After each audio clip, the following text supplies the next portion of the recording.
And I think we're live now. So this is Kamil, Gregor, and Joel Pearson talking about the historicity of Jesus, something that I'm increasingly discussing. Hi, hello everyone. Thanks for having me. No problem. It's an interesting subject to go across. Yeah. By the way, is my camera on? Your camera is not on yet. No, we can have a go. Yeah.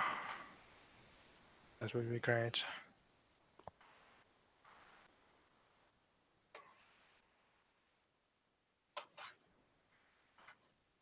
Well, while we're trying to get that sorted out, I take it. So you support the idea that Jesus existed and was a regular guy. Sure. Do you want to outline which version of Jesus your particular one is? Because you've got the whole apocalyptic prophet idea and the sedition, the rebel who was crucified for that. There's quite a lot of different versions of Jesus. You've got like the magician Jesus, miracle working Jesus.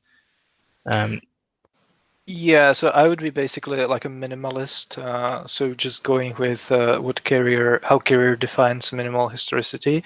I would probably just conjoin it with a proposition that by the time the Gospels were written, the authors either didn't know or didn't care about almost anything about the actual historical Jesus, either because when he was alive, nobody bothered to write anything down because they were expecting the world to end soon, or because the Gospels were polemical and their goal was not to record what actually happened. So the authors felt free to invent stuff.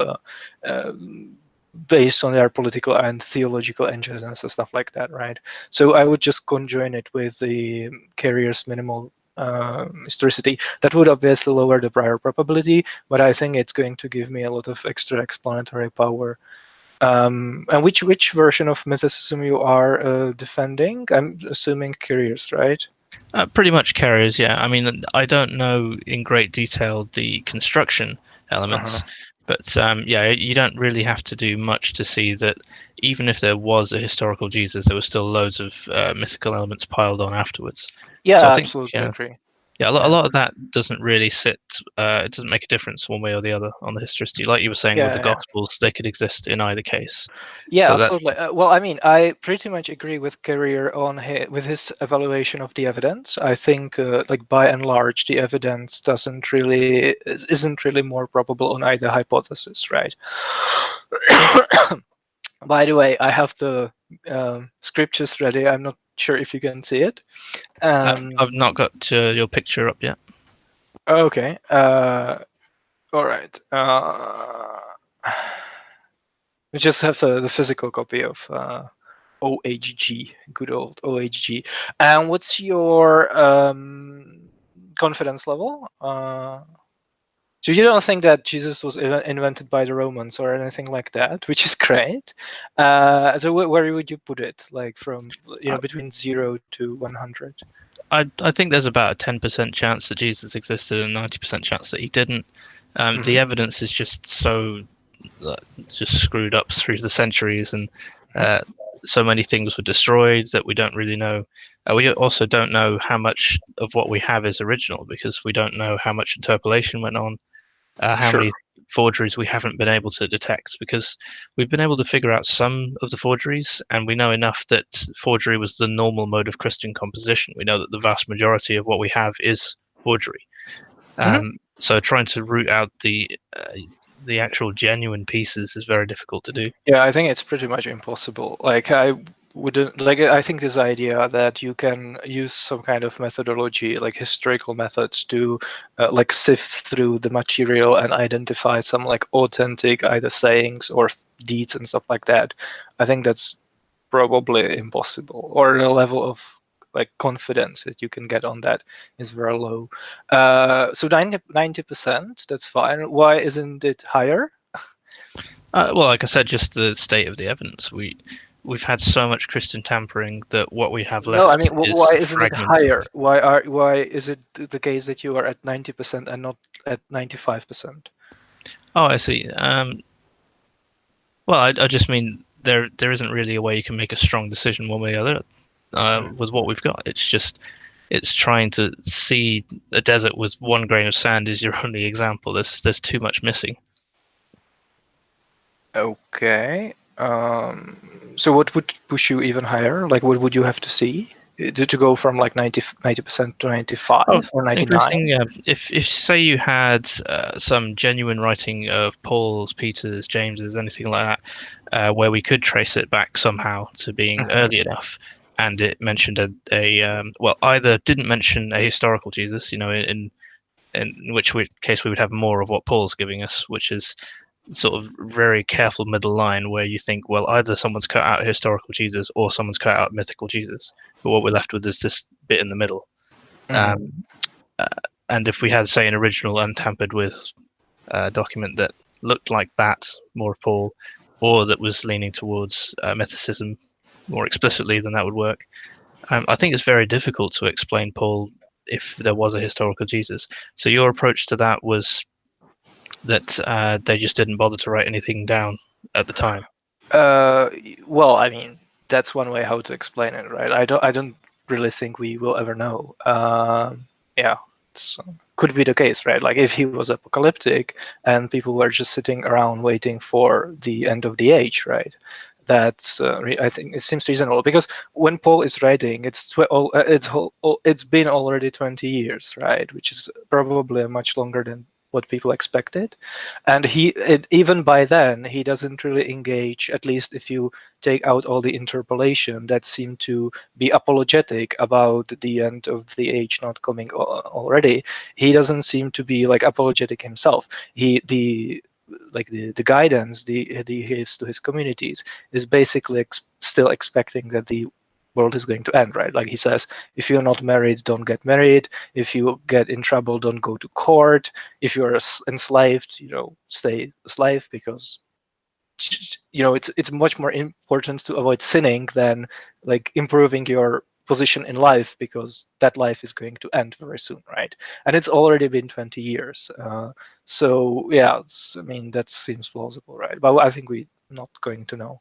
Right. I'm just what's your confidence interval, right? So you're like at 90%, but if you just take into account that we can't determine these numbers completely with complete precision. So if you could just give a range around that, what would that be?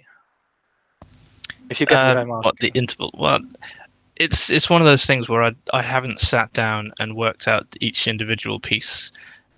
So I've got a general feeling for it, but yeah, what Well, I'm not doing what Carrier's done in that level of detail. So I don't think I'd be confident in saying Well, any I, more I than that. think. Well, I think it's if you. I think it's especially important to have a range and not like any given number if you are not like trained and if you haven't done a lot of research, right? Because then you should feel like less confident in your own ability to estimate that probability. Like I would probably place myself on like 70% historicity, plus minus 20%, right? So like on good days, I'm basically agnostic. And on bad days, I'm like 90% certain that Jesus existed. The reason why there is this low confidence interval is because, first of all, I'm not an expert, right? And second of all, I don't trust my own ability to evaluate the evidence that much. And what very important question, obviously. So you already described what would like increase your confidence in mythicism even more, and I agree that if we had that kind of evidence, my confidence in historicity would go down significantly. So I can basically take what you said and just apply it to me. Fine, like I would probably be a mythicist, right? So what would you have to see, for example, in the New Testament that would like significantly lower your confidence level, like your confidence in mythicism, basically? Oh, anything explicit in Paul about him having a family, him having been in any physical location on Earth. Hey, Alan. Oh yeah. Why Any, would not necessarily the New Testament either, but I mean, literally any Sure. independent document would be And good as well. why would that lower the probability of mythicism, though? Let's say, just to be specific, let's say that we find a new authentic letter of Paul. We can establish reasonable, well, it's authentic, and it just happens to mention that Jesus was crucified by Pilate or something like that. Why would that make Carrier's mythicism less probable?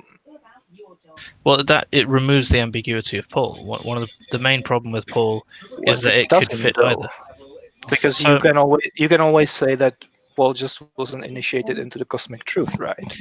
no, so it's not perfect, but it does move away from the purely celestial Jesus, which is what the rest of the evidence seems to indicate. So once you Mm. reach a physical Jesus, especially in that early time, you would have to think that the cults in general also believed in this person physically close as well. If it's Pilate in particular, then you're looking at people who actually saw that happen, saw that reign. So if it hadn't happened, then I actually disagree, because you can say that Paul just wasn't told the cosmic truth. He was just given the earthly version, which already existed by his time. So you can still explain that evidence on Carrier's mythicism. I think it would still explain the evidence just as well as historicity, right? not just as well. I don't think, because you've got the development of the cult where they start out with their basic ideas and then they begin to flesh them out as they move forward. So potentially it could push the cult's origin back further, maybe. Well, I mean, if there was no historical Jesus, we don't know when the cult started, so we don't know how developed it was at any given time, right? So if it started even before 30s, then you could say that by 50s, this idea that he was crucified by the Pilate was already in place, because you have to remember that there is this messianic expectation that's tied to specific dates, basically, given like based on Daniel and stuff like that. So I don't think that would lower the probability of mythicism, to be honest.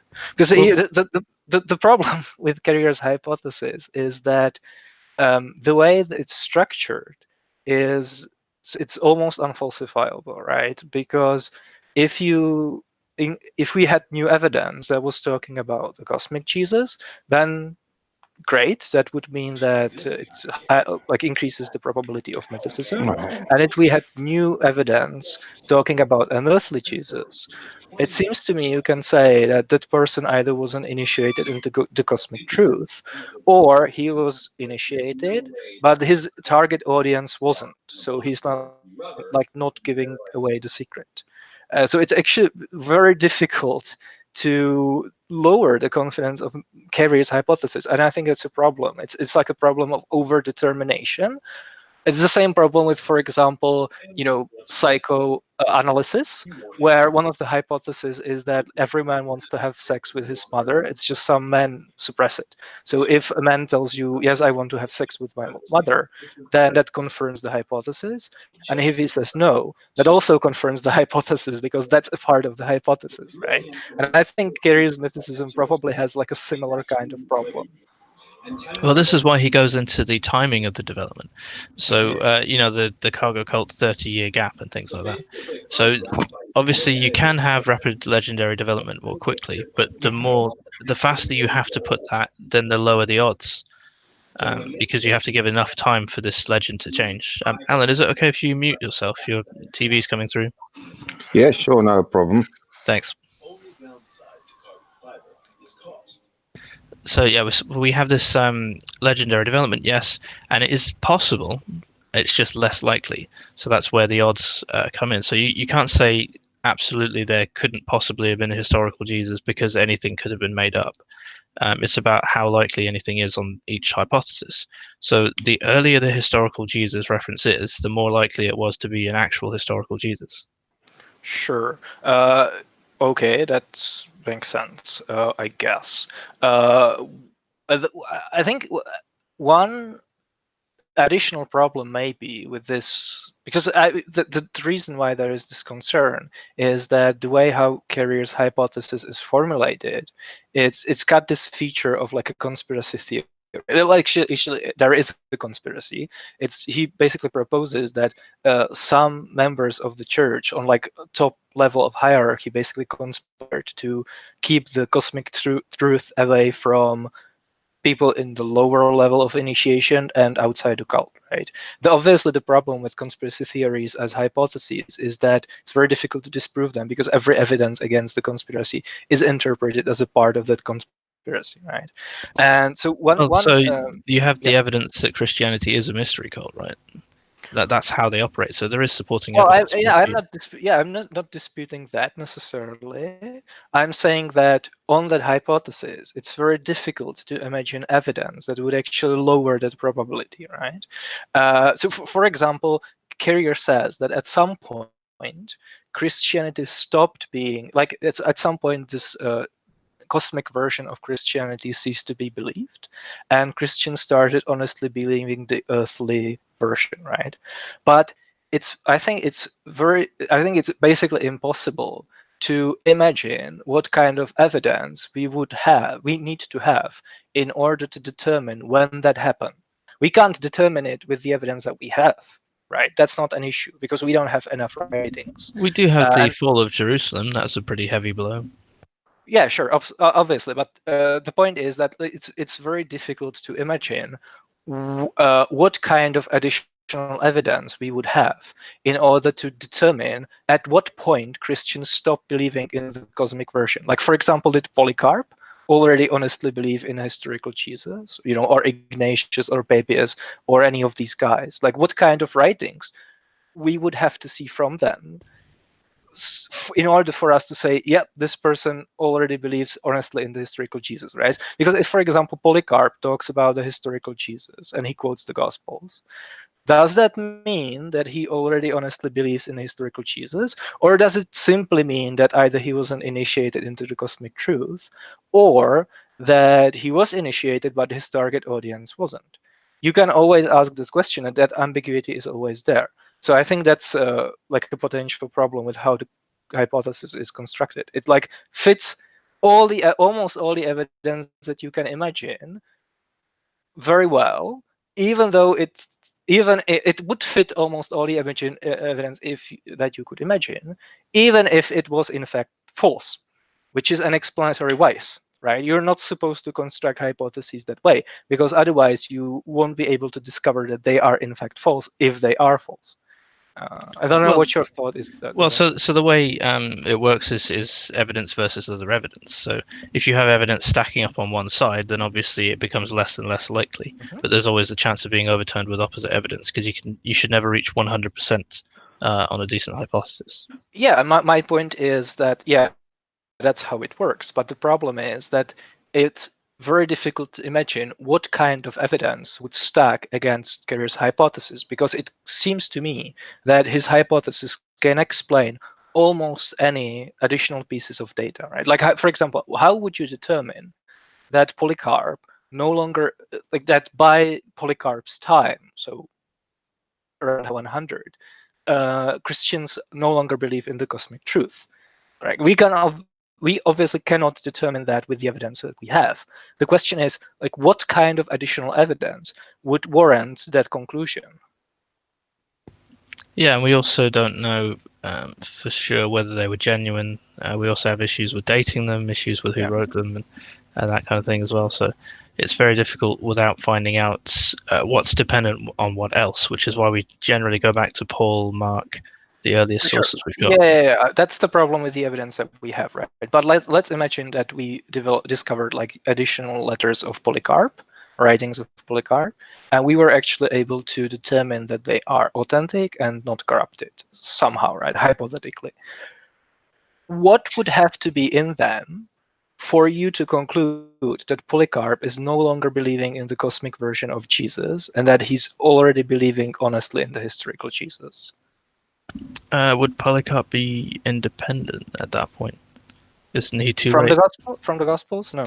Yeah, because I think he's a bit too late. So I don't know if you'd be able to trust that. Yeah. So even if he was, quoting all the sayings of Jesus from the Gospels, then you've still got a source that's not independent. You just have the trajectory.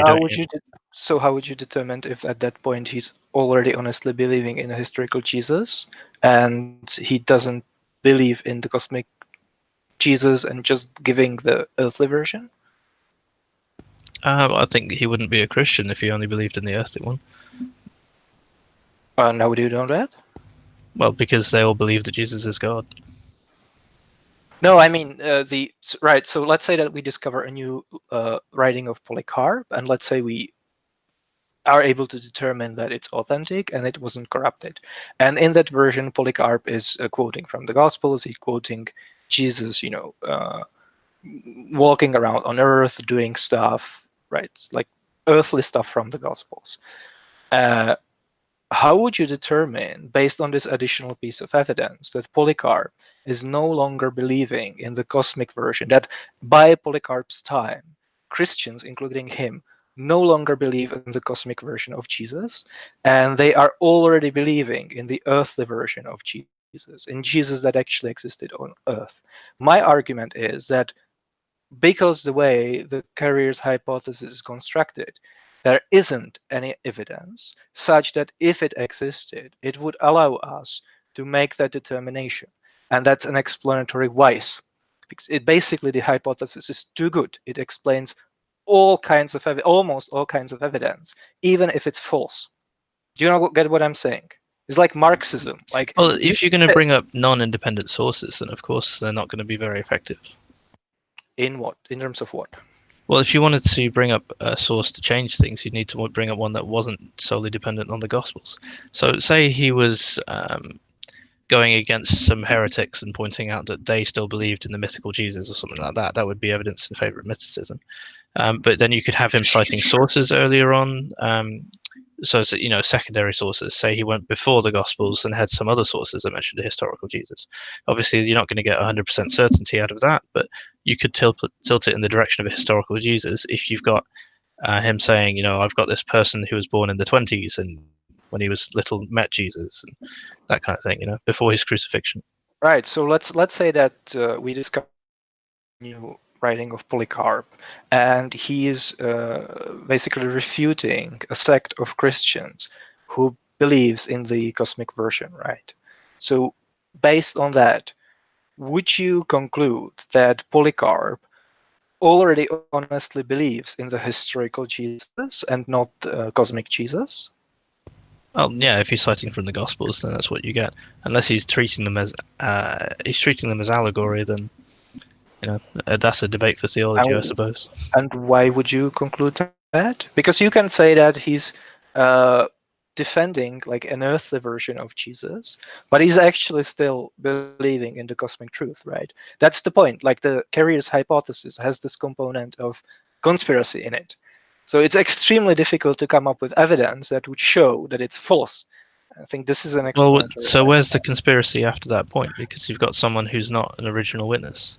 So no, yeah, well, yeah, sure. So Carrier basically says that Christianity was a mystery cult, and in this case, one of the features of the mystery cults is that like there was an inner circle of believers who achieved a sufficiently high level of initiation, and they at that point were told the cosmic truth that Jesus actually didn't die and resurrect on earth. It happened on lower heaven, in lower heavens, and everyone else, the believers on a lower level of initiation and outsiders, were instead told an allegorical version of the mythology where Jesus dies and resurrects on earth. And they are told this version as if it was actually true, right? That's how other mystery cults operated, right? We have evidence of that, right? So that's basically the conspiracy, right? Like you have a circle of people who are conspiring to keep one version of the mythology to themselves, and they are not telling it to others. So if this is the hypothesis, it's extremely difficult to come up with evidence that would show that the hypothesis is false, if it's in fact false. And I think this is an explanatory vice, because it's then you basically, you can't discover that you're incorrect if you are in fact incorrect, right? It's like you dug yourself in a hole that you can't climb out of. That's my point. Yeah, well, I'm sure you can have a mystery cult based on a historical person as well. It's just a matter of what evidence you have and what they say about. I think you're not understanding the point. But okay, I mean, I just wanted to so ask you. It's a fact that it's a mystery cult. It's a fact that they talked about the mysteries. Paul talked about giving them only milk until they were old enough for meat. I mean, obviously you've got Mark 4, which is a direct nod saying, Sure. yeah, I mean, it's an allegory. Yeah, I mean, I'm not necessarily disputing at this point that Christianity was mystical, right? And I'm not disputing even that, But like in this. you're tying conspiracy theory and mystery cult together in a way that I think that's not really Yeah, what I don't know. conspiracy theories mean. Sure, no, I'm just saying that like conspiracy theories as explanations have certain properties, right, that are not desirable in hypotheses. Yeah. And I'm saying that the way how Carrier's hypothesis is constructed, it shares some of these explanatory vices, which make it very difficult to basically it makes it very difficult to imagine evidence that will lower our confidence in the hypothesis being false, even if it's false, right? So you are basically you're basically always justified in believing that hypothesis, almost regardless what the evidence is. Like, for example, if we discovered bones of Jesus, right, and we were actually somehow able to determine that it's Jesus, then obviously that would lower our confidence in Well, if you mysticism to could determine that zero. it was that Jesus, then that's straight away to the end goal. So Yeah, sure, absolutely. But it should give you pause. The fact that you have a hypothesis where, like, pretty much the only way how to lower your confidence in its veracity is finding a specific body from an insignificant person living 2,000 years ago. That should give you pause, right? I I mean, think, that's my to be take on it. honest, Paul saying Jesus of Nazareth, if we could somehow work out that that was genuine, that would be good enough. Well, you say that, but I actually don't think so, right? Like, if I was a mythicist, I could still just say Paul wasn't initiated. He was given the earthly version where Jesus was born in Nazareth, and he was born in the earthly version of the myth. He is born in Nazareth for specific reasons, basically because of the Old Testament, right? Like, it's It in Galilee. wouldn't fit with the rest of Paul's writings, but say that was a genuine Pauline thing, then yeah, that puts Jesus on Earth. Why wouldn't So it it's fit still with the? possible to argue for a celestial Jesus at that point, but it's less likely. That's the key. Yeah, I The don't think important thing so. is that you tip the balance of evidence.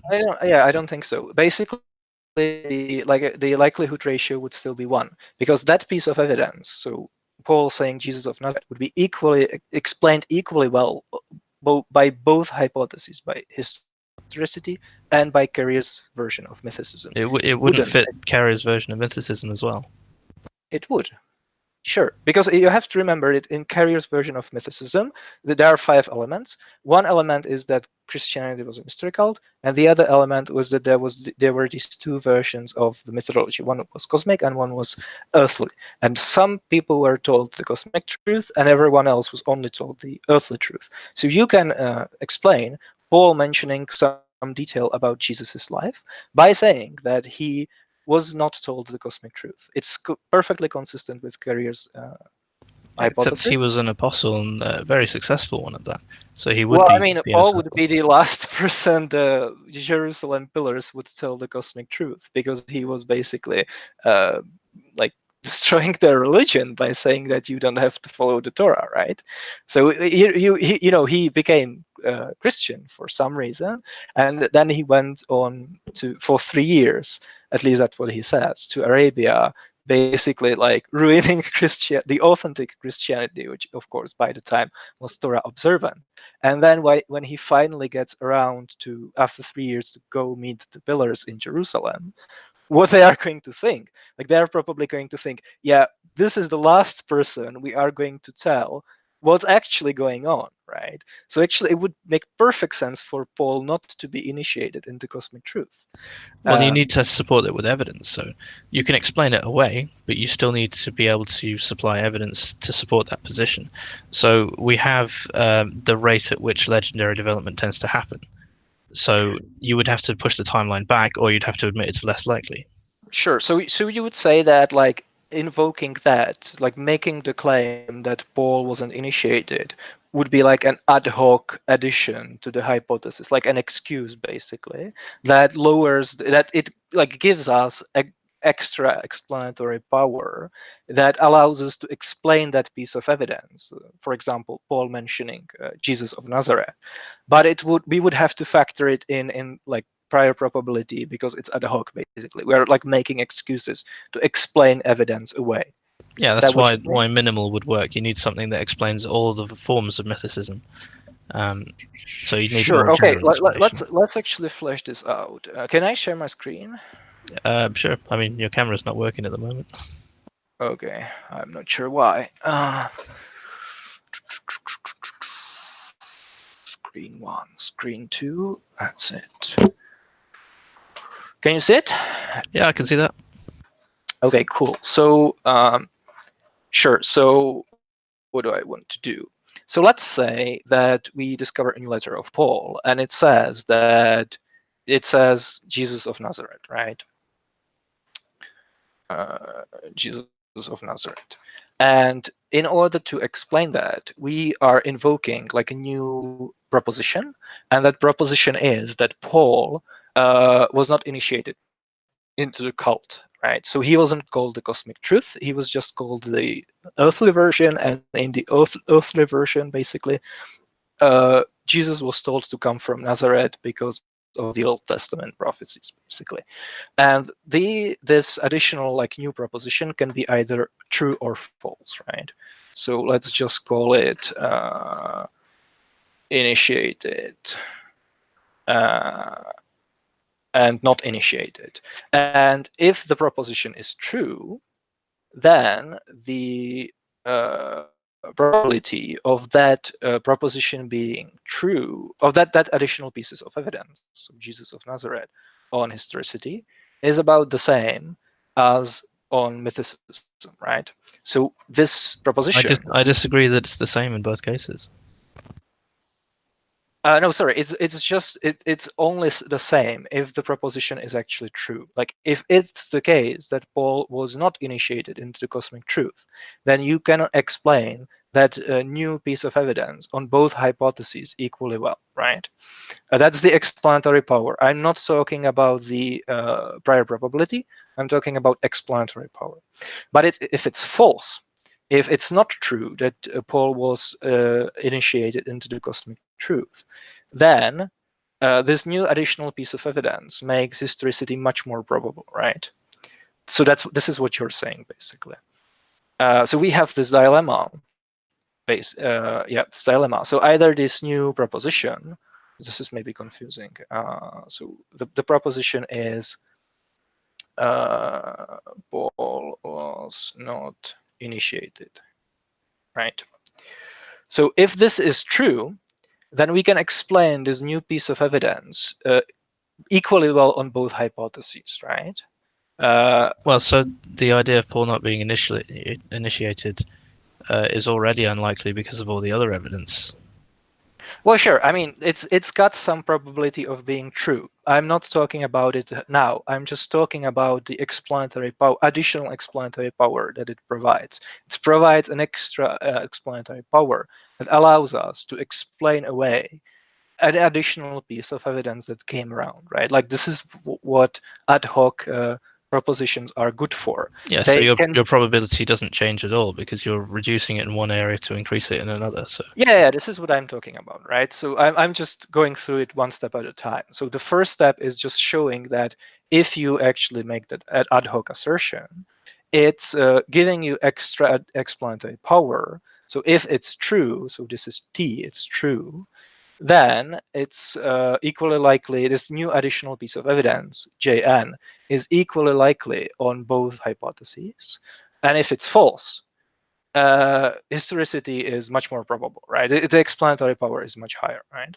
So this is just the explanatory power. But the problem is, of course, that this proposition itself has some probability of being true, right? So let's just call it I.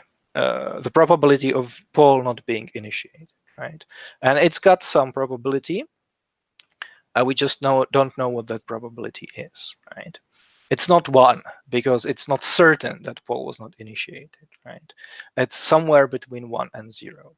And what is definitely the case is that we then have to take the probability, the prior probability of historicity, and we need to actually multiply it by the probability of this additional proposition, which means that we get a new probability, which is going to be lower, right? So if we start, so carrier has a probability of 33%, and let's say that we don't know how probable it is that Paul was not initiated, so we just invoke the principle of indifference and say that it's 0.5, because we have no way of knowing one way or the other, and that cuts it to what, 0.7, right? So so basically, this entire exercise shows that, yeah, if we discovered an additional writing of Paul, and it just happened to mention Jesus of Nazareth, we can invoke this additional ad hoc proposition that would explain this new piece of evidence, but it would cost us on prior probability, because we would have to take it and we would have to conjoin it with the original hypothesis of historicity, and it would lower the prior probability. So it's just like we are getting explanatory power, but we are also decreasing prior probability. So it's going to hurt us, right? So are you agreeing with this, basically? Well, so I'm agreeing that. Well, I think the odds of Paul not being initiated are a lot lower than. Doesn't matter. Half. Yeah, this is just. But yeah, you move the numbers around, so sure. you set something up in one area and down if, another. Yeah, yeah, it works. I'm basically asking if you agree with the principle. Yeah, you put bad data in, you get bad results. Sure, but don't you think that Carrier himself already does this? In what way? Well, I mean, in number of examples, right? So let's just like give you a analogy, right? So, for example, there is a passage in one of the Pauline letters, I think it's in Galatians, where Paul talks about Jesus being born of a woman, right? And he basically says, well, that's fine, because that piece of evidence doesn't increase the probability of historicity, because it could be allegorical or it can be literal. It's either way. And if it's allegorical, then that passage is equally probable on historicity as it is on mythicism, right? So it seems to me that we have like an equivalent situation where there's a proposition. So Paul means allegorical, right? And not biological, not literal mother, right? And that proposition can either be true or it can be false, right? So again, it's either true, or it's false, right? So what does it do? So if it's true that Paul means an allegorical woman, then this piece of evidence, let's call it W for woman, is equally probable on historicity as it is on mythicism. This is what Carrier does. Like if you go to his book and you look up the table where he tabulates the evidence, this is what he says. He says that this ratio is 1, that both historicity and mythicism can explain that passage equally well. Right. I think that's if giving the benefit of doubt to the historicity, because of course saying that someone's born of a woman is a really weird thing to say about a real person, but something you might say about a fictional character. Well, yeah, but that has nothing to do with explanatory power. It just means that the probability that Paul means allegorical is high, right? So again, you have to always differentiate between explanatory power and prior probability, right? So I'm just talking about explanatory power. But if the claim that Paul means allegorical woman is false, then obviously mythicism cannot explain that evidence, which means that the probability of that evidence on historicity is very hhy, right?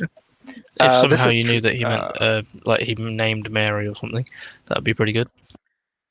Sure. But again, so far this is the same. And of course, there's a probability that Paul means allegorical. So let's call it A, right, for allegorical. And that probability is X. Now, you think that this probability that Paul means allegorical is very high, right? Because of the way how it's phrased, how he talks about women he elsewhere. explicitly mentions allegorical women. Sure.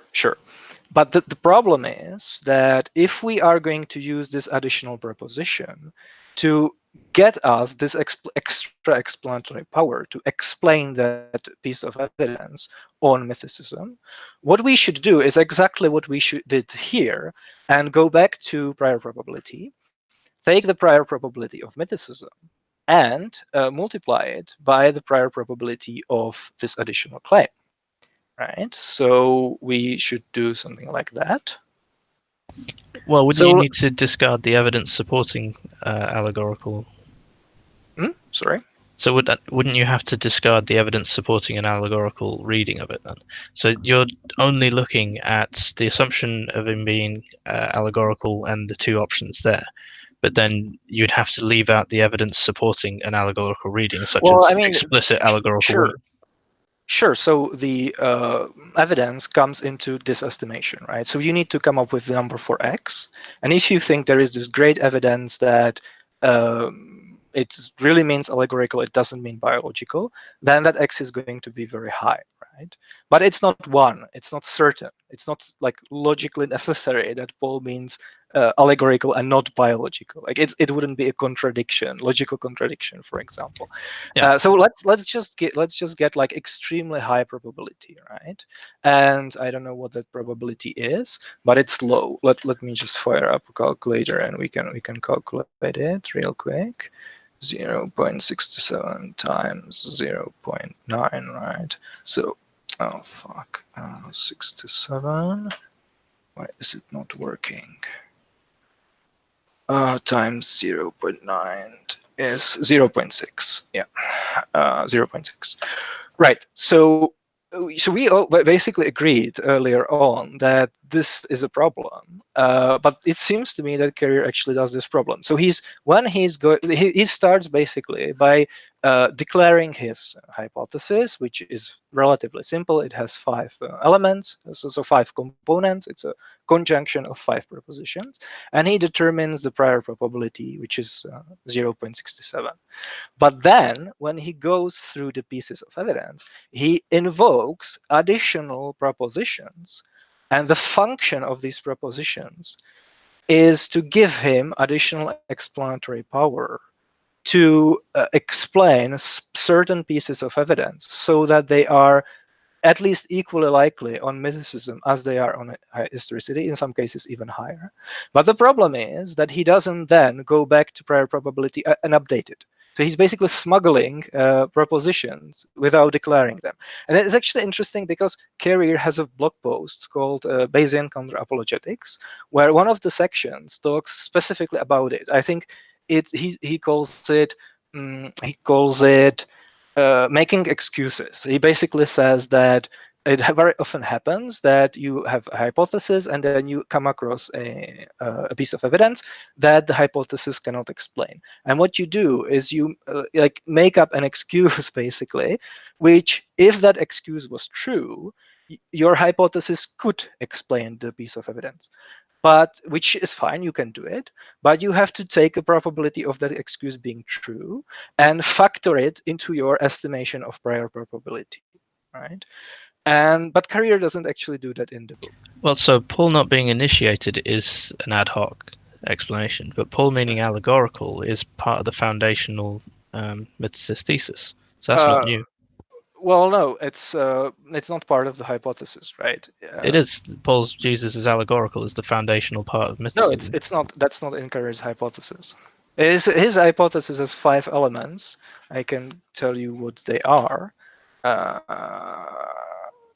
A celestial deity named Jesus. His followers believed he communicated with them. Incarnated, killed, buried, and resurrected in a supernatural realm. There was an earthly version of his story within the sacred community, and subsequent community believed that the earthly version was real. So these 5 propositions, their conjunction makes up Carrier's hypothesis. And the proposition Paul talks about an allegorical woman in Galatians, wherever that is not one of the propositions. It's a new additional proposition. It's part of the proposition, though, because it means that all of his conversations about Jesus are about an allegorical Jesus. So it's still part of the foundation. That's not in the hypothesis, sorry. Because it could be the case that Carrier's original hypothesis, the 5. It's the first one. At the origin of Christianity, Jesus was thought to be a celestial deity, which means that any mother would be allegorical. Well, no, because it's part of the foundation. That can be true, and Paul could still be talking about a biological mother. Well, in the sense that Jesus had to have a human body for this particular sacrifice. But why would he be talking about a real mother for an allegorical? For example, because he mistakenly believed that Jesus was a historical person. It's well, not then like you're on historicity at that point. No, it could be still the case that there was no Jesus, and Paul thought that there was. Right? It's very improbable, but the probability is not It zero. makes mythicism less likely because then the earliest writings are of a historical Jesus. Sure, it's improbable, but it's not impossible. So well, it's not of course actually, it's not impossible. That's not how probability works. Yeah, exactly. So you need to actually take that probability and factor it into your estimate of prior probability. It's not entailed by Carrier's original hypothesis. That's what I'm saying. It is entailed. No, it's not. It's not like logically. It's not a part of it, and it's not logically necessary. It's independent from it, basically, right? I don't follow. Well, yeah. I mean, what I'm saying is that if you tabulate the truth values of his original hypothesis and this particular proposition being true, it could be the case that his hypothesis is true and this additional proposition is true. It could be the case that his hypothesis is false and this proposition is true. Basically, or full alternatives, right? So it's not entailed in his proposition, in his hypothesis, right? Which means that you have to take its probability, even if it's high, even if you think it's 90%, and you have to factor it into your estimate of probability. That's what I'm saying. So if you have Paul believing in a historical Jesus, then you lose a lot of the evidence for mysticism, don't you? That's fine, but you still have to do the math, and Paul Carrier doesn't do that. Basically, that's my contention, right? I don't follow that. I mean, Paul is supposed to be allegorical about historical Jesus as part of this thesis. Sure, that's fine. I'm not disputing that. I'm just saying that when Carrier goes through the evidence, he is basically invoking additional propositions. Do you have an example of an ad hoc assumption that he's making that he's not factoring in? Well, I mean, let's go through that, right? So let's just go. This is his prior. Let's call it prior 1. This is the prior of his hypothesis, right? So let's say that it's 67%. And let's just go through, just off the top of my head, what I can think of all the additional propositions that are not part of his original hypothesis that he invokes when he is explaining various pieces of evidence, right? So we already have being born of a woman must be allegorical, because otherwise he doesn't have explanatory power to explain that passage. And let's just be extremely charitable and let's say that the probability is 90% in Carrier's favor. So the probability that Paul is talking about an allegorical woman and not a biological woman is 90%, right? It's very charitable. So we have the seed of David. That needs to be, cosmic sperm bank, not an actual descendant. Under the law, must be allegorical as well. Those are all good evidence for mythicism. Brother of the Lord must be a fictive brother, not a biological brother. No, brother of the Lord is one that's actually evidence in favor of historicity. That's fine. Because the point is that you have to. Carrier is basically saying that it could be either or, and even if it is fictive, it's still counted as evidence for historicity. So he's still. I think it was 2-to-1 in favor of historicity or something like that. Yeah, sure. But that ratio is the case if the brother of the Lord is fictive, right? Yeah, that's what you mean by actually evaluating the evidence, which way it goes. Yeah, You're evaluating both sides. Right. So he's getting some explanatory power. It's still crap, but he needs that proposition to be true, because if it's false, then historicity is much more probable. It's even more probable than that. It's basically certain, right? So if Paul met an actual biological brother, then historicity is certain. So even if, so what Kerr is basically saying, if that if that brother is fictive, it's still evidence in favor of historicity. But he still needs that to be true in order to get that little bit explanatory power in favor of mythicism. Otherwise, he's just done, right? So let's just say that the probability that that passage is talking about a fictive brother and not a biological brother is 90% in his favor. So I'm being very charitable to him, right? Let's just go through this. We can go back to it and talk about these individual pieces, right? So Jesus was betrayed. That needs to happen in the heavens, not on earth. Handed over anyway. Yeah, handed over. Yeah, that's actually a good point. Handed over. That's a much better translation. Eucharist in Paul must be a vision, not a description of an event. Right? I think in this case it's like the probability. That's pretty much certain, I think. Yeah. So let's give it 90%, right? The Ascension of Isaiah. There is a gospel, which this is actually a piece of evidence which Carrier thinks is more probable on mythicism. But the thing is that it's pretty weak, I think. Sure, but let's go through it anyway, right? So in Ascension of Isaiah, there is a gospel which places Jesus on earth. I think it's only in some of the manuscripts. Yeah, and it's very out of place. Yeah, and Carrier basically says this is probably an interpolation. But the thing is that, again, this is a proposition that has some probability of being true. The probability is high because, yeah, it's obviously an interpolation, but it's not certain. So we still need to factor it in because that gives him some additional explanatory power. Because if we could, for example, show somehow that it was in the original manuscript, then historicity becomes more probable, at least a little bit, right? Like definitely much more than how it is evaluated now in Carrier's book, right? So let's give it 90% as well. I'm just giving it like a very high percentages, right? So Josephus must be interpolated, which again, I think the probability is very high, twice actually. Tacitus must be interpolated, which I think is also high. Pliny must be talking about Christ in like a cosmic sense, not about Jesus, which Pliny probably was is Pliny and Tacitus are a bit too late, I think. Yeah, I agree. So Pliny is actually, I don't know if you know about it, but there was a recent paper where they used computer-assisted textual criticism, and they actually discovered that the two letters about Christianity are forged. So you can, That's evidence for more Christian forgery of Christian history. It obviously needs to be like. I'm not sure if that's evidence for mythicism, but it shows the evidence that Christians tampered with evidence in the. Sure. Yeah, I agree. I agree completely. Right. I mean, this particular finding needs to be confirmed with like different algorithms and stuff like that. But yeah, they basically say that it's like as different stylistically from the rest of the Plinian corpus as it is from the letters of Cicero, Seneca, and stuff like that, right? So it really shows that it wasn't written by the same person. But okay, Pliny. And first, I think we've got enough to make the point, right? Yeah. First Thessalonians 16, right?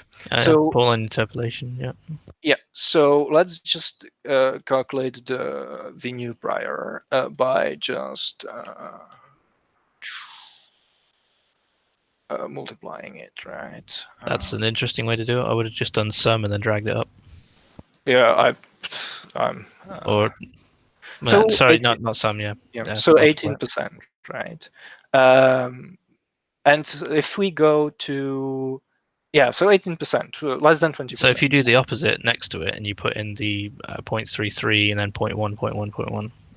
Well, that's not how it works, right? Because you have to remember that, like, I don't have to use the negation of these propositions to make my case, right? For example, it doesn't matter for me. It's all a ratio, basically.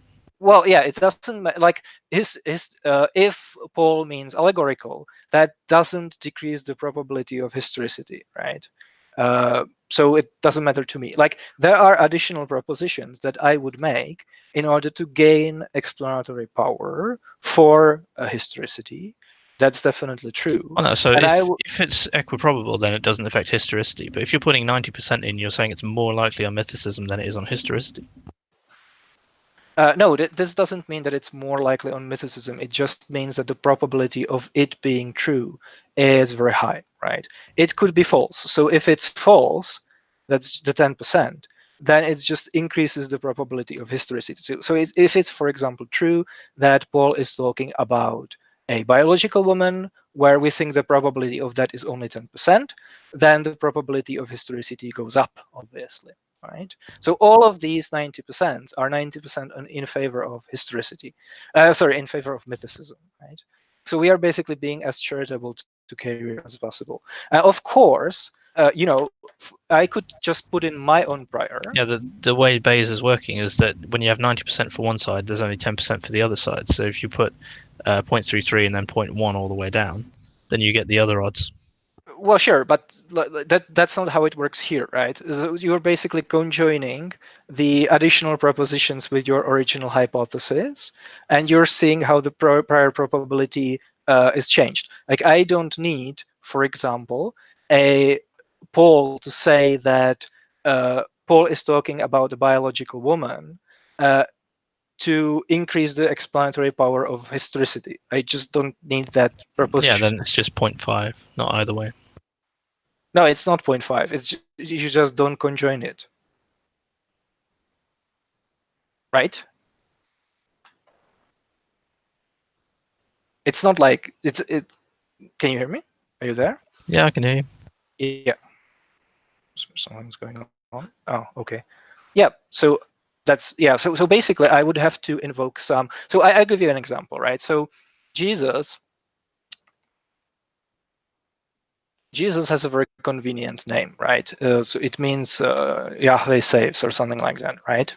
And that's Savior like, hero, I think. yes, something like it means I did not exist. So this is one of the pieces of evidence that's like more likely on mythicism than on historicity, right? Because like, how probable is it that someone who is a savior would be named Mac Savior, right? Yeah, I think quite a lot of the Whatever. names at the time were quite religious in origin. Sure. Yeah, well, that's one of the ways how you can counter it. Like, you can say that, yeah, pretty much it's like a post hoc reasoning, right? So if there are many different ways how Jesus, like a historical Jesus, could have been named, where it would look like it's convenient, even though it's just a coincidence, right? But I can actually invoke a new proposition that's not part of my historicity model, and say that Jesus has that convenient name because he actually named that himself. He gave the name to himself because that had this importance, right?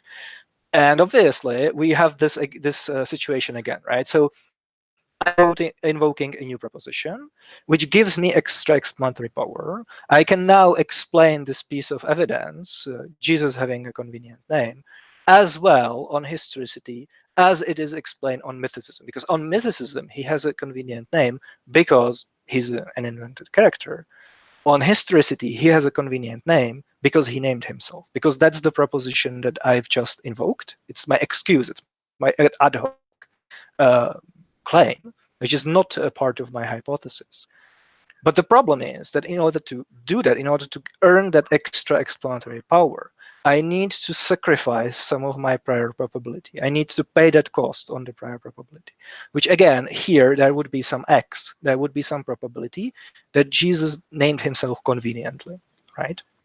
We don't know what that X is, so let's just say it's 5.5. So I can just do this, and it's going to drive my prior down, right? Yep. Yeah.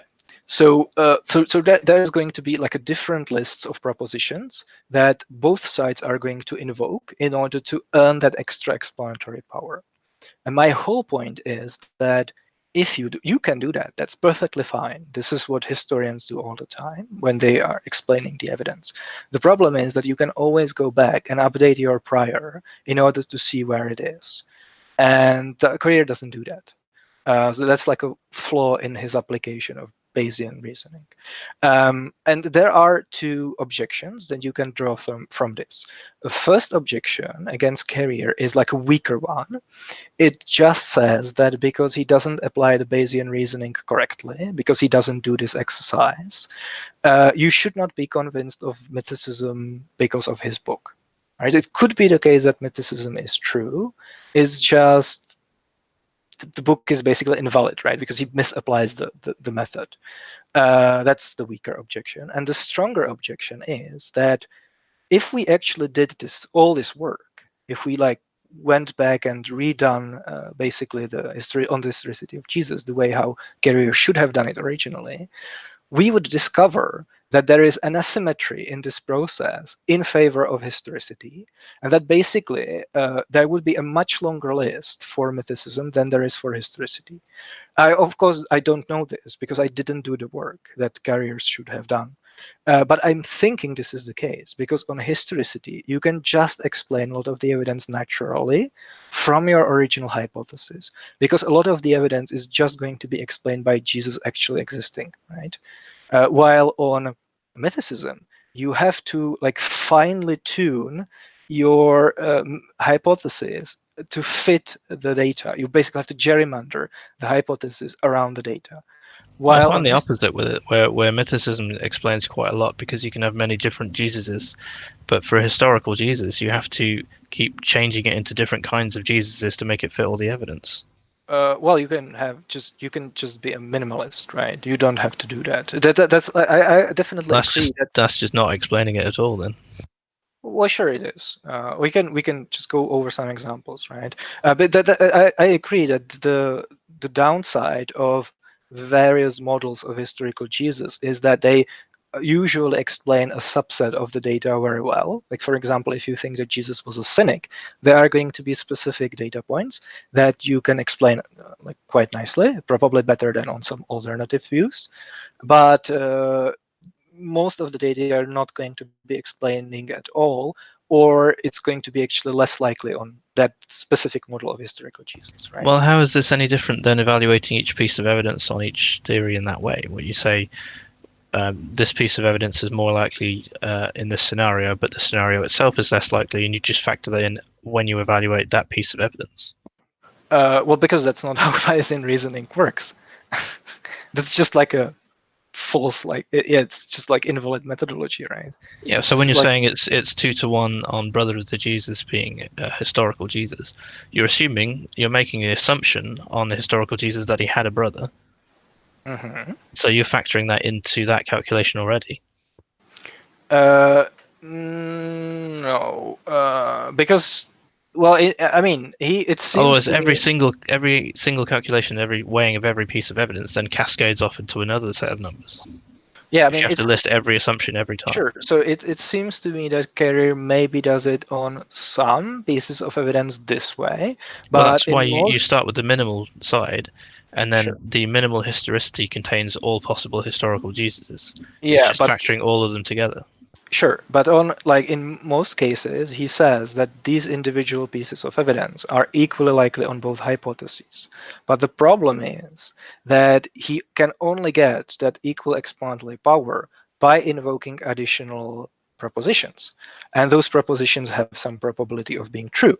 Like for example, Tacitus, right? So if you go to Historicity of Jesus and you find the table at the end of the chapter on extra biblical evidence, Carrier concludes by saying that the evidence of Tacitus is equally probable on both hypotheses. It's one, the likelihood ratio is one.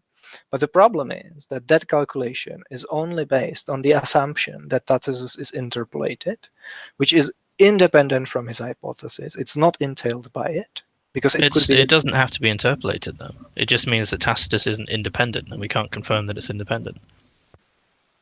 Well, sure, You but could be if getting it from Pliny, you could be getting it from a gospel, you could be getting it from Christians. I mean, there's so many different sources, and it's just equally likely on either side because he doesn't have independent sources of a historical Jesus. So you don't have to assume interpolation for Tacitus to be irrelevant. so what you're saying is that if Tacitus was actually authentic, it would still be one on either direction. So let's just say testimony Yeah, of even if Flavianus. Tacitus was authentic, unless you had some way of showing where he got that information from, Sure. So we can't let's show it's go. independent. Yeah, so let's go to Testimonium Flavianum, for example, right? Because that's probably true. So let's go to Testimonium Flavianum, right? Or maybe even better, First Thessalonians 2:14, right? So Carrier says that, as far as I remember, that for First Thessalonians 2:14 to 16 is equally probable on both hypotheses. Mysticism can explain it as well as historicity, because it's an interpolation. But he gets that explanatory power only by bringing up this proposition that it's an interpolation. He, of course, justifies it. He brings up evidence that motivate us to think that it's an interpolation. But the problem is that the proposition that it is an interpolation is less than certain. So the probability of it being true is less than 1. But it Right? could be an interpolation regardless of whether there was a historical Jesus or not, so that has no effects on the outcome. Well, if it isn't an interpolation, then historicity is much more probable. Is it? Yeah, sure, because then we have Paul, who actually says that Jesus was killed by the Jews. Well, unless it's metaphorical. Yeah, Because exactly. the whole point of the sins, and yeah. Yeah, exactly. That's why I'm saying that Carey's hypothesis is unfalsifiable, because you can always just play the card that you've just played. I'm not saying it's equally likely. It's just there's Yeah. many explanations. I'm not saying it's equally likely either. I'm just saying that the proposition that it's an interpolation gives Carrier an additional explanatory power that he wouldn't have if he didn't bring it up.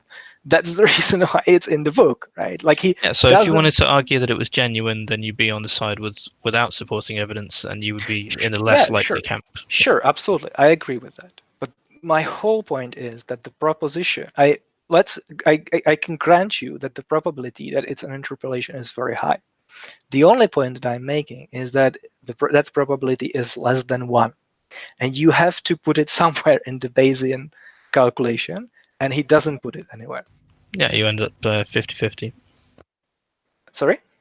Yeah, you end up with it 50% likely. It's not explained on either side, so it's 1-to-1.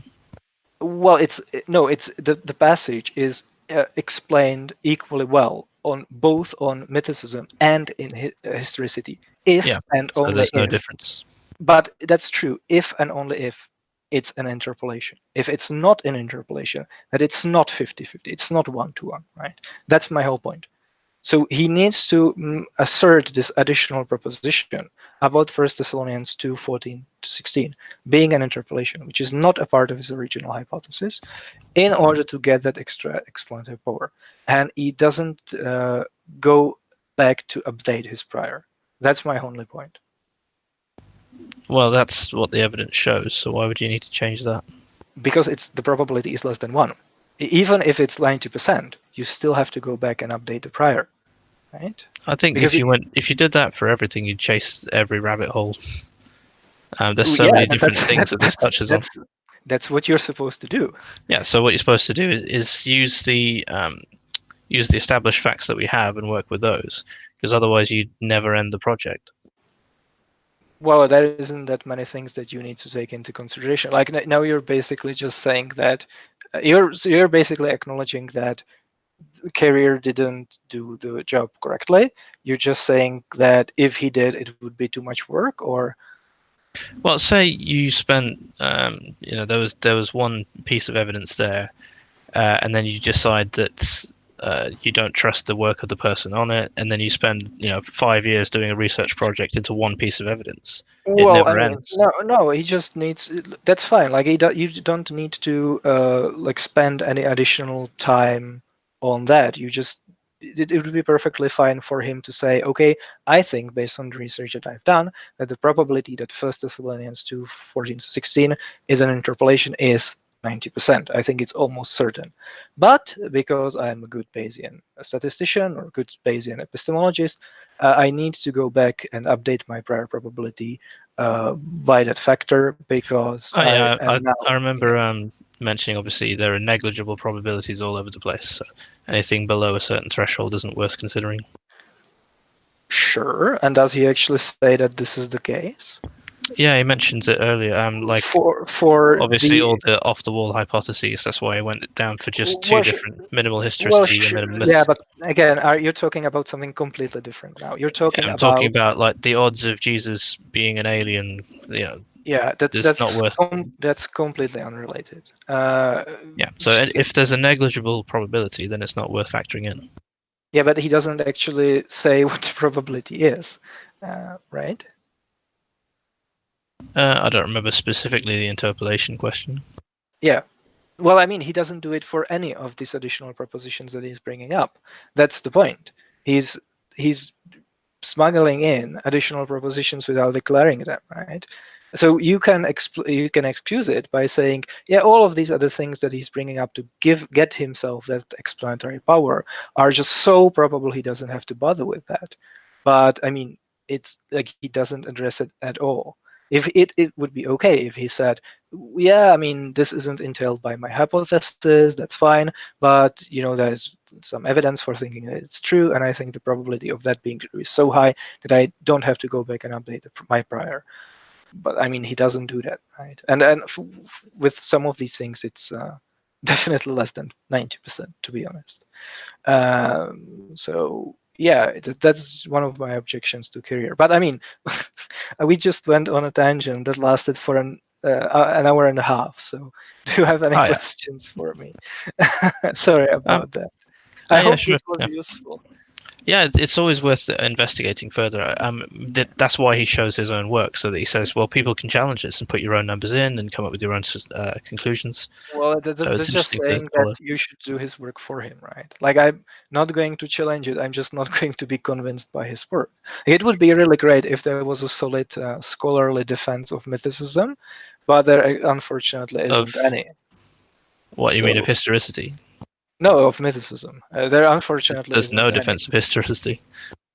Sure. I mean, why would you defend it, right? But I mean, my point is that I don't have to do his own homework for him. I just can stay unpersuaded, right? Like he says, yeah, you can basically correct me if you think I'm wrong, but why would I go through that work? I just can stay unpersuaded, right? That's why I say, I mean, so even if you don't understand the maths, you can still just see it as a showcase for all the evidence. So you can still make judgments on that. Obviously, it's better if you're explicit about your biases. Yeah, absolutely, sure. I appreciate that. I'm just saying that he botched the application of the Bayesian reasoning, right? There isn't anything necessarily wrong with, or what we are discussing now isn't I'm not saying, for example, that his evaluation of probability is incorrect. I'm just saying that he made a fundamental flaw in how Bayesian reasoning is being used. Right? He skipped a massive a very important thing that you're supposed to do when you're using Bayesian reasoning. And it's really strange, because in a blog post, when he talks about Bayesian reasoning, he brings up this point, which in the book he doesn't he basically warns people against making a mistake that he does in the book. So it's fine, it's nice that he has all these probabilities in the book, you can check them and stuff like that, but it's still misapplied. That's why I say it's unfortunate that it would be nice if someone took Carrier's work and redone it so that it was actually correct, because then we can just check the numbers again and see. Then we could go into discussion about weighing the evidence and what we think the probabilities are and stuff like that. But unfortunately, we can't do it right now because it's just not structured properly. I'm not sure I understand that part of the maths then, because it looks fine to me. Okay, sure. So anything else you want to talk about? Sure, actual evidence. Okay. So what? Well, so for example, one thing I've never really seen addressed properly is that Jesus's reference class is that of the the rank Raglan heroes, more than half scoring. I can't think of a single real person in that category. Okay. But before we go into this, I've noticed that in the book, Carrier is using the rank Raglan class for his reference class, but everywhere else, like in all his debates and all his presentations and blog posts and stuff like that, he's always talking about dying and rising gods. Like I don't think I've seen him bringing up rank Raglan again as a reference class. Is that just my impression, or is it a real thing? And if yes, why is that? Don't recall it in debates, but I know it's in the presentations. Is it? Yeah, Because, yeah, I mean, it seems to me that he's always he's disproportionately at least talking about Jesus being an example of a dying and rising God, right? one of many, yeah. Yeah. So which reference class is it then? Well, because we can do the book, or we can do what Carrier is I talking think about now. the precedent for rank Raglan heroes is a larger class than for dying and rising gods, I suspect. Larger in terms of what? And also, I think the dying and rising god bit is difficult to determine because you end up with the Gospels. I guess you could say people who end up as dying and rising gods at some point. I don't know how many we've got there and what the probabilities on those. I mean, how many dying and rising gods turn out to be real? Well, 0. Hey, we've got your camera working now. Oh, we do? Okay, nice. Cool. I'm not sure why it wasn't working again before. I have the gospel here. The gospel according to Dick. I also do, yes. Nice.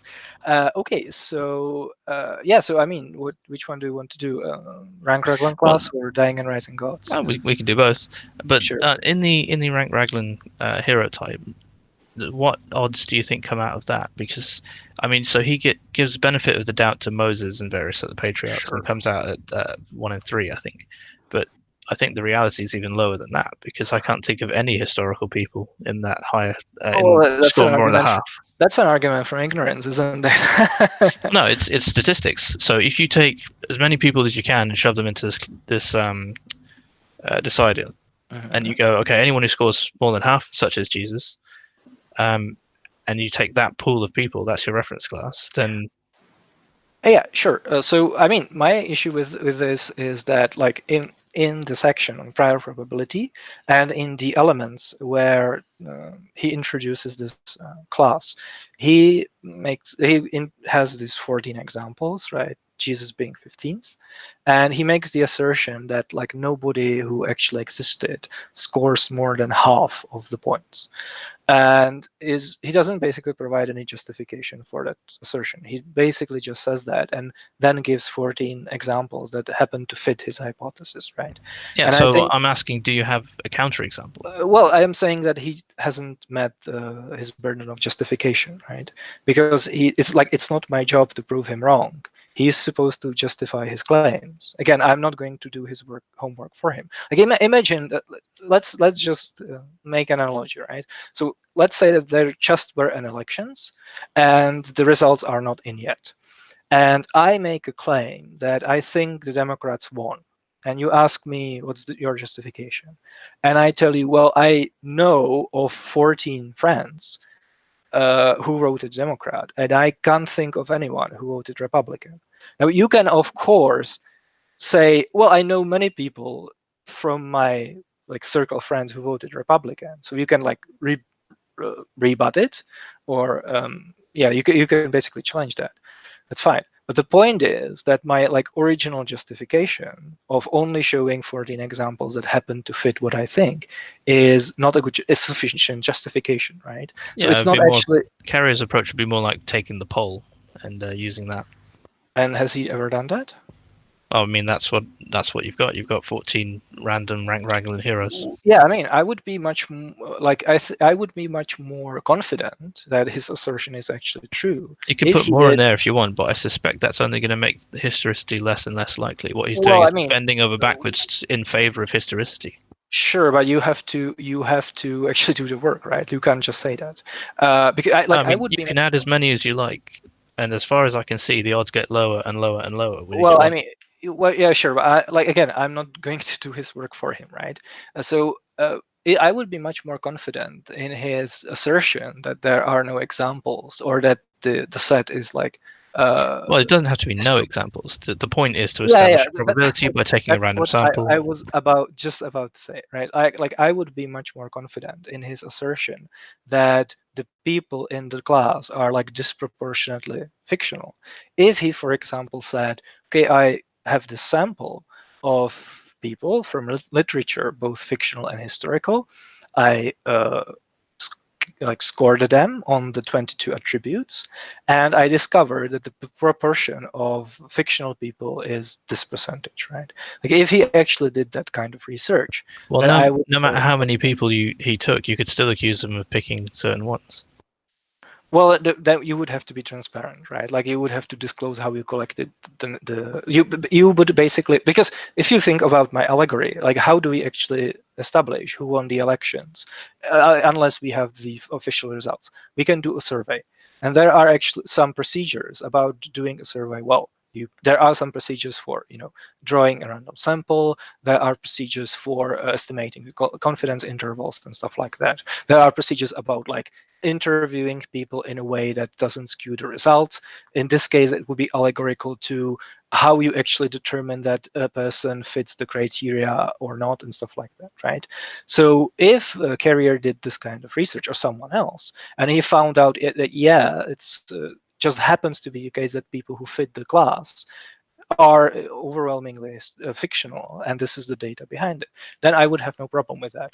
All I'm saying is that from where I stand at the moment, his assertion is not justified because it's not sufficient to assert it and only give 14 examples that fit your hypothesis. And it's not my job to refute him. I can just stay unconvinced. I suppose you could just ignore it. Yeah, that's Yeah. how confirmation bias works. Well, again, like, I if he doesn't do this, So yeah, what you could do is you not can my take problem. any evidence against Jesus existing, ignore it, and then your hypothesis is that Jesus exists. Well, sure, but like, what's the evidence in this case? It's 14 Well, examples. the reference class that fits Jesus the best. Yeah, and how is, like, what's the justification that it's overwhelmingly fictional? Well, in this case, they're all fictional, and 14 every time examples. you add one, well, the thing is, stopping at 14 is in your favor. If you're arguing for a historical Jesus, stopping there is actually, and also giving the benefit of the doubt to several of them that we're pretty sure are fictional. So he's leaning in favor of historicity. So if we kept adding, the proportion of fictional characters would actually go up, or it wouldn't go down. It would go up as far as I can see. I can't think of any historical And characters. what's the justification for that claim? Well, can you think of any historical characters Well, who you're match that shifting the class? burden of proof. Exactly. So every time you add another person, you go further and further towards mythicism. And what's the justification for that claim? Think of any raglan hero. You Random one. Pick a are random one. shifting the burden of proof. It's not my job to do the research for career, right? Like, you're basically arguing from ignorance. You're So saying, you've already I got can't 14 think. examples, and you just want one more, one more, one more, one more. Well, again, let's just go back to the analogy. Like, if What number of people would you be happy with as a statistical sample? Well, usually, like, let's say that if someone was willing to do the job, and he went through literature and he collected a sample of, I don't know, 1,000 people, he ranked them, and he would pick ones that maybe fit more than like 25% of the attributes, and then he showed what the distribution of the number of attributes that these people hit in that sample is, and then he went with more than half, and he showed what the distribution of the fiction, or the percentage of the fictional characters in that sample is, then I would be perfectly happy. Like, So 1,000 is your requirement. Sure, like I said, and it's not unreasonable. Like, it's a lot of work, but that's what like scholars do. They just think of my analogy, right? What you're essentially saying is, I know 14 people who voted Democrat, and I can't think of anyone else who votes Republican. Therefore, I'm justified in believing that Democrats won the election. It is a statistical sample already, though. Yeah, but it's so small that the confidence interval is through the roof. Yeah, but my point is that if he did 1,000, and then you start with odds of Jesus 1,000 to 1 against, are you going to be happy with that starting point? Sure. You're going to be happy starting out with the probability of 1,000 to 1 against Well, Jesus because then I would be a mythicist if those odds turn out that way. So if you found that ranked Raglan heroes were 1,000 to 1 against being historical, you would become a mythicist. Absolutely, yeah. I mean, it would be much. I would be a mythicist if it was much more than one. Like if it was, I don't know, 10%, I would probably if 10% in that large sample that I'm requiring as a justification, because that's how social sciences operate. I don't think that's true, though. I think that even if you discovered that there were no examples of historical people, let me just finish that, right? So let's say that we actually, had some real data, except not just like 14 examples that happen to fit your hypothesis. And if we discover that like only 10% of these people in the class were were historical, sorry, and 90% were mythical, yeah, then I would be a mythicist, absolutely. that sounds like Raglan heroes and discover whether they're real. Sure, but nobody's actually done the work, right? Unfortunately. Like all I'm saying on this fictional characters around to look at. Yeah, sure, but nobody's actually done the work. So again, like, I'm not going to done the job. Like, I'm not going to do Carrier's job. I don't have to prove him wrong. I just can be undecided. That's why I'm saying that there isn't any good defense of mythicism, because in case of Carrier, it seems very arbitrary to go for 1,000. Well, I mean, that's usually the number where you get like a reasonably high confidence intervals. Like in sociology, usually the reason why you want to get 1,000 is that it hits the sweet spot where it's like sufficiently large that the confidence interval is small. But then like any additional respondents are not going to, any additional observations are not going to decrease it much further, right? So like there's a big difference between having 100 and 1,000. Like the size of the confidence interval there is like massively different, but then the difference between 1,000 and 10,000 is negligible. So you don't have to keep adding more and more observations. You can stop at that point. And usually when you are doing a survey, you stop at 1,000, ideally. Right? Usually that you have less, but then the confidence interval is lower.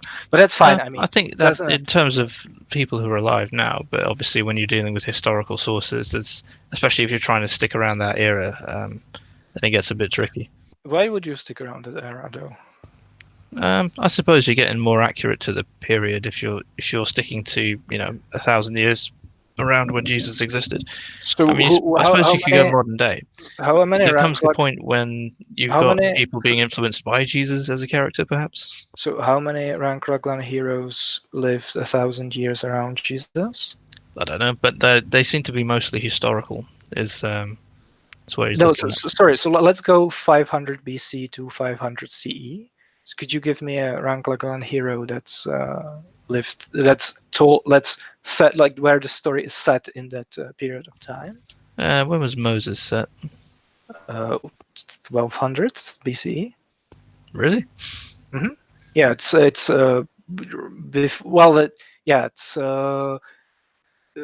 430 years from Solomon, from Judges to Solomon.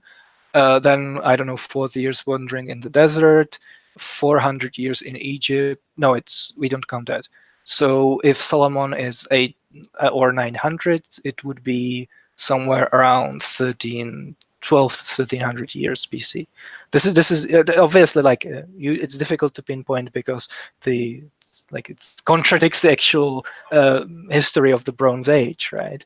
But I think it's usually placed somewhere there.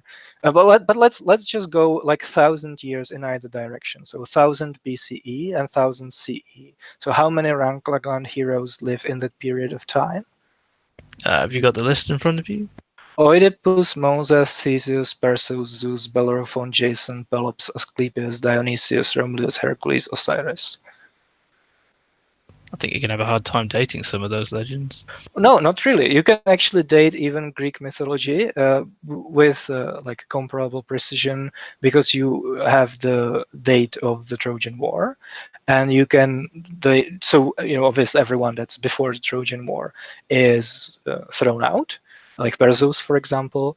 And then you can do like a rough dating based on genealogies, because we have genealogies of these people, in some cases linking them to historical people that we can establish. So you can do like a rough, at least estimate, at least by a century, right? So Oedipus, no. Moses, no. Theseus, definitely no. Perseus, no. Zeus was born in like 1500s BCE, according to chronology, according to the chronology of Greek mythology. Bellerophon, no, is I think grandson of Perseus. Jason, no, that's before the Trojan War. I was just Pelops, thinking you may end up with one of them being a retelling of another one, or so it would be difficult to count that one twice, wouldn't it? what do you mean? You mean we should throw them out because they are just like a different version of the same person? Yeah, just thinking on the spot about how that would work, because then you could artificially inflate the numbers if you have multiple names for the same actual hero. But you don't have in this case, right? I think. But yeah, I don't think so. Yeah, so Asclepius is around the Trojan War, I think. Dionysius is before, I think. Romulus is Romulus is 1700. Founding of 700. Rome. Yeah. Okay, good. Yeah, good. So we have one. Hercules is before the Trojan War, I think, and Osiris is unknown. Yeah, okay. So do you think that the period in which the person the period in which the person is told to live has some impact on the probability that he was a historical person? I suppose the further back in time you go, the more legendary development you've got, the less evidence you've got. So Sure. it makes it harder to tell anyway. Let me just share the screen again. Can you see it? Yep. Yeah, so let's imagine that we have like we take all the characters from ancient literature, both fictional and historical, and we just place them on a timeline depending on when they are told to live. And we just calculate the proportion of historical people versus fictional. And I think this is Sounds interesting. yeah, roughly. Again, I haven't done the actual research because I'm not writing a book on this. But just from my reading of the primary literature, I think this is probably what you would get, right? And I think this right around like 7th to 5th century, the reason why this gets inverted, there are basically two reasons. The first reason is the invention of Greek biography, where you suddenly have people writing about like their contemporaries, basically, or close contemporaries, like things that happened at most like a couple hundred years before, but often like fairly close to when they lived.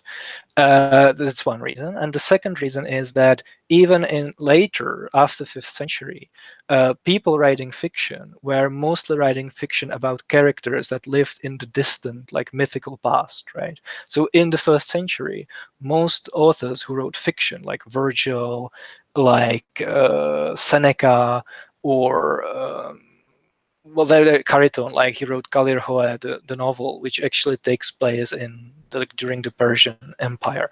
They don't write about their contemporaries. They write about people who lived in the distant past, right? I was actually like the way Jesus is older than the universe.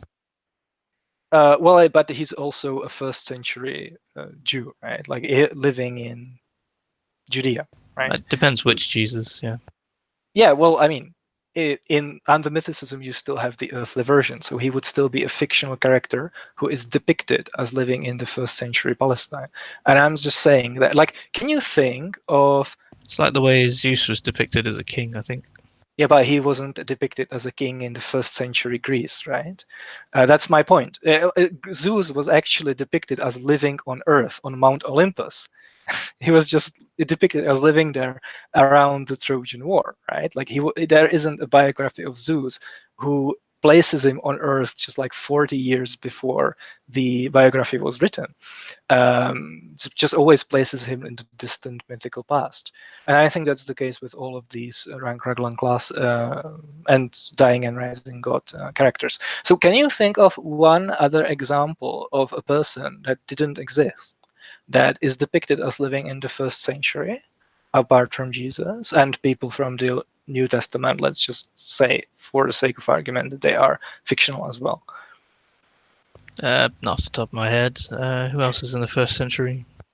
That's I could actually found one. Well, there is you have like poets, for example, that write about farmers and shepherds and stuff like that. So that's not really set in any specific period in time. It's not supposed to. So you could argue that they might be just depicting like their contemporaries who are fictional, but really that could take place like in any time. But the only example actually that I found of fictional characters that are depicted as living in the 1st century are the characters from Satyricon by Petronius, which we don't really know who wrote it. There isn't really very good evidence that it was Petronius, and we don't know when it is set. It's just assumed that it's set around the same time when it was written, during the reign of Nero. So but again, the evidence is not very good. So in that case, people like Trimalchio or Encolpius would be the only other examples of people who are depicted as living in the 1st century. So I think this is an interesting feature of Jesus, which I think this should be factored in the estimate of prior probability. Yeah, you've got People to consider the way Christians also destroyed anyone Jesus-like. well, we So can we had only independent sources from other places. Like they nearly destroyed quite a lot of Greek mythology as well. Actually, well, just lucky so much it was embedded in their culture. Well, sure, but we can only work with the evidence that we have, right? You can't just invoke that. That's like ad hoc. Yeah, like overwhelming evidence of Christians destroying things. Well, yeah, sure, but you can just like appeal to people that we don't know about, basically.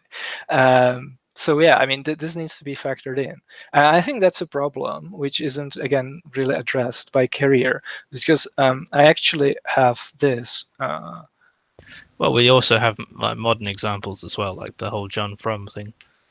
Well, sure, but that's has like a different cultural connotation. So the estimate of probability. Yeah, these are all different cultures.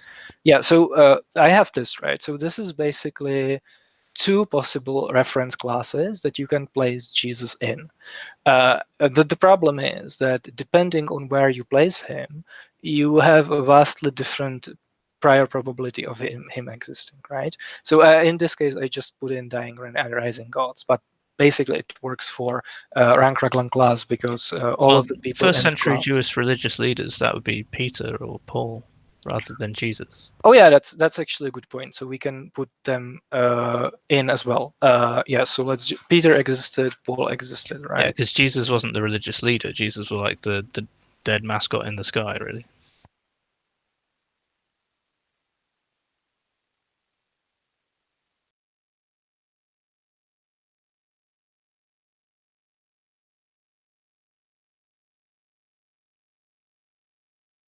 I haven't got your sound anymore.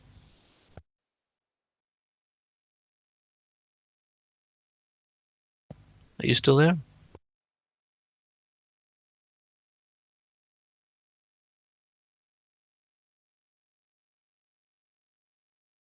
I think I've lost you.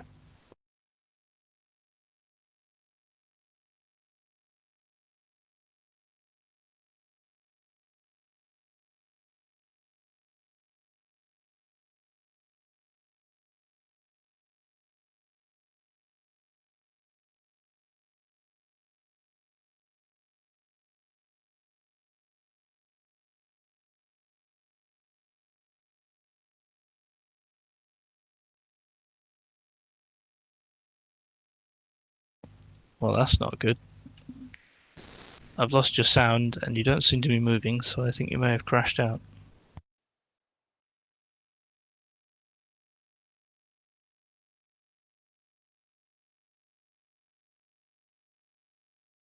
Right, I think we're gonna have to leave it there and continue another time.